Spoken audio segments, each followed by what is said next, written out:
এটা হলো আমার বিয়ের পিঁড়ি। আর বিয়ের পিঁড়িটা আমার বাবাই রং করে দিচ্ছিল।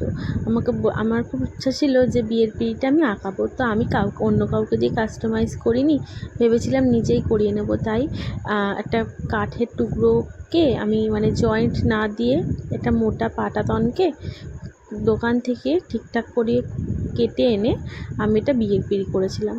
তো সেক্ষেত্রে আমার বাবা আমাকে এটা রং করতে সাহায্য করেছিল। আমি শুধু দেখছিলাম বাবা কি উৎসাহের সঙ্গে রংটা করে দিচ্ছিল। বাবা বেশ রংটা করে দিয়েছিল আর আমি করেছিলাম কলকা।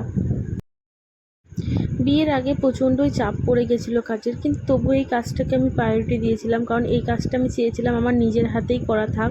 আমি নিজে একেবারে অনেকগুলো ফটো খুঁজে সেগুলো থেকে কাস্টমাইজ করে নিজের মতন করে কাজটা করেছিলাম। আর আমাকে আমার কাজটা করতে আমার বাবা অনেক উৎসাহ দিয়েছিল। তো তোমরা আমাকে জানিও কাজটা তোমাদের কেমন লাগলো। আমার বিয়ের যদি প্রত্যেকটা ভিডিও তোমরা দেখতে চাও তো আমাকে প্লিজ কিন্তু কমেন্ট করো, আমি একটা একটা করে ভিডিও দিয়ে দেওয়ার চেষ্টা করব। তো আজকের মতন টাটা। আমার কাজটা কেমন লাগলো তোমরা কিন্তু অবশ্যই জানিও।